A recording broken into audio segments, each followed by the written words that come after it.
আসসালামু আলাইকুম, সবাইকে স্বাগত জানিয়ে শুরু করছি আইটি নেট হোস্টিং এর আজকের ভিডিও টিউটোরিয়ালটি। আজকের বিষয়, ওয়েবসাইট ভিজিট করার পর যদি আপনার মূল ওয়েবসাইটটি শো না করে এই ধরনের একটি লাইন দেখতে পান, সেক্ষেত্রে এর সমাধান কি হবে। একই সাথে যদি আপনার ওয়েবসাইটের ওয়ার্ডপ্রেস লগইন ড্যাশবোর্ডে লগইন করতে চান, সেক্ষেত্রেও কিন্তু একই লাইন কিন্তু আমি দেখতে পাচ্ছি। তো আপনিও যদি এই ধরনের সমস্যা ফেস করেন, তাহলে এটি কিভাবে সমাধান করবেন সেই বিষয়টি নিয়ে আজকের ভিডিওটি সাজানো হয়েছে। তো যে কোনো ইররের মধ্যেই কিন্তু সেই ইররের সমাধানটা কিন্তু দেয়া থাকে। শুধুমাত্র একটু ভালো করে সেই ইররটা যদি আমরা লক্ষ্য করি, তাহলে কিন্তু এর সমাধানটা পেয়ে যাব।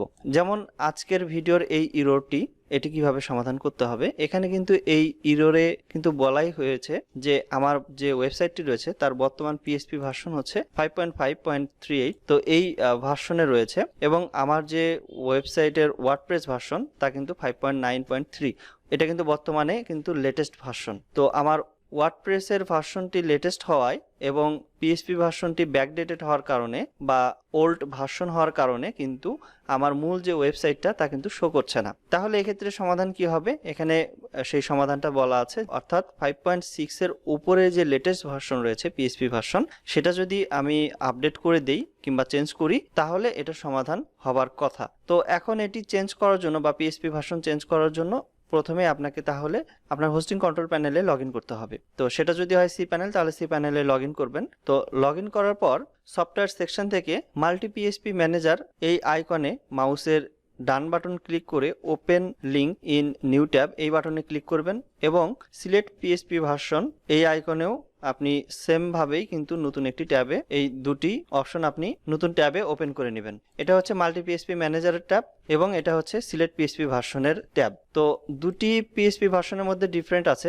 এটা মাল্টি পিএইচপি ম্যানেজারটা হচ্ছে সি প্যানেলের ডিফল্ট পিএইচপি, এবং ক্লাউড লিনাক্সের যে পিএইচপি সেটা হচ্ছে ক্লাউড লিনাক্স পিএইচপি সিলেক্টর। তো এই দুই ট্যাবে এসে আপনাকে দেখতে হবে, বা আপনি যে কোনো একটি ট্যাবে কিন্তু দেখতে পাবেন যে আপনার ওয়েবসাইটটা আসলে কোন পিএইচপিতে রয়েছে, সেটা ক্লাউড লিনাক্স পিএইচপিতে রয়েছে না মাল্টি পিএইচপি ম্যানেজারে রয়েছে, অর্থাৎ সি প্যানেলের ডিফল্ট পিএইচপি রয়েছে। তো এখানে আপনার ওয়েবসাইটটি যদি সি প্যানেলের ডিফল্ট পিএইচপিতে থাকে, তাহলে আপনি এই আইকন দেখে বুঝে নিতে পারবেন যে এই যে সি প্যানেলের যে আইকন সেটি থাকবে। আর যদি ক্লাউড লিনাক্স পিএইচপিতে থাকে, তাহলে এখানে এই যে ক্লাউড লিনাক্স পিএইচপির যে আইকন আছে সেই আইকনটি এখানে দেখতে পাবেন। তো যেহেতু আমার ওয়েবসাইটটি এটি আমি দেখতে পাচ্ছি যে সি প্যানেলের ডিফল্ট পিএইচপিতে রয়েছে, তো এজন্য আমি এখানে যদি সি প্যানেলের ডিফল্ট পিএইচপিতেই রাখতে চাই, তাহলে মাল্টি পিএইচপি ম্যানেজারে ট্যাবে আসতে হবে, এবং এইখান থেকে পিএইচপি ভার্সন চেঞ্জ করার জন্য আমার ওয়েবসাইটের পাশে থাকা বাম পাশে চেকমার্ক বক্সে চেক করার পর পিএইচপি ভার্সনের যে ডাউন অ্যারো বাটন রয়েছে, এইখান থেকে 5.6 এর লেটেস্ট ভার্সন অর্থাৎ 5.6 এর উপরে যে ভার্সন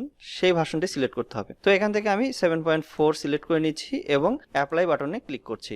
7.4 ভার্সনে যখন এটি চেঞ্জ হয়ে যাবে, তখন আপনি এখানে সাকসেসফুল মেসেজ দেখতে পাবেন। এখন যদি আপনার ওয়েবসাইটটি রিলোড দেন আপনার ওয়েবসাইট ট্যাবে এসে, সেক্ষেত্রে আপনি কিন্তু এই ধরনের ইরর যদি দেখেন, তার মানে কি, তাহলে এখানে সমাধান হয়নি। তো তখন আপনাকে করতে হবে কি, তো এরপরও যদি সমাধান না হয়, তাহলে আপনি পরের যে ভার্সন আছে সেই ভার্সনে দেখতে পারেন। আমি অল্টার পিএইচপি 7.4 এ দিয়ে দেখেছি, এখন আমি ইএ 7.4 এ দিয়ে দেখব। তো আমি এখানে আমার ওয়েবসাইটটি সিলেক্ট করে নিচ্ছি এবং ইএ 7.4 সিলেক্ট করার পর অ্যাপ্লাই বাটনে ক্লিক করছি। এখন যদি আমার ওয়েবসাইটের পেজ যদি আমি রিলোড দেই, তো এখন আমি অন্য ইরর দেখতে পাচ্ছি, তার মানে এখানে হয়নি। তাহলে ক্লাউড লিনাক্স পিএইচপিতে আমাকে মুভ করতে হবে। তো এজন্য যদি এখানে আপনার ওয়েবসাইটটিও যদি এখানে সি প্যানেলের যে মাল্টি পিএইচপি ম্যানেজার বা সি প্যানেলের যে ডিফল্ট পিএইচপিতে ভার্সনে যদি চেঞ্জ করে না হয়, তাহলে আপনি সরাসরি ক্লাউড লিনাক্স পিএইচপি সিলেক্টর ট্যাবে আসবেন এবং এখান থেকে আপনার ওয়েবসাইটটি সিলেক্ট করে নিয়ে ইউজ পিএইচপি সিলেক্টর এই বাটনে ক্লিক করবেন। কনফার্ম পপ আপ উইন্ডো থেকে কনফার্ম বাটনে ক্লিক করবেন।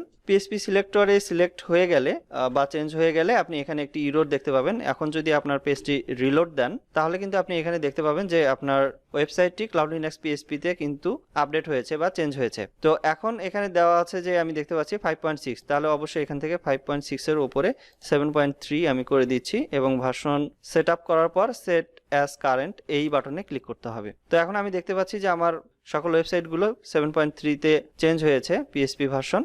তো এখন যদি আমার ওয়েবসাইটটি আমি রিলোড দেই, তাহলে কিন্তু আমি দেখতে পাচ্ছি যে আমার ওয়েবসাইটটি কিন্তু এখন শো করছে। তো এইভাবে আপনার ওয়েবসাইটের ভার্সন রিলেটেড সমস্যার সমাধান আপনি করতে পারেন। তো এই ছিল আজকের মতো ভিডিও। এই ভিডিওর কোনো পার্ট যদি আপনার বুঝতে অসুবিধা হয়, সেক্ষেত্রে এই ভিডিওর কমেন্ট সেকশনের মাধ্যমে জানাতে পারেন। এতক্ষণ আমাদের এই ভিডিওটি দেখার জন্য আপনাকে অসংখ্য ধন্যবাদ। আপনার দিনটি শুভ হোক। আসসালামু আলাইকুম।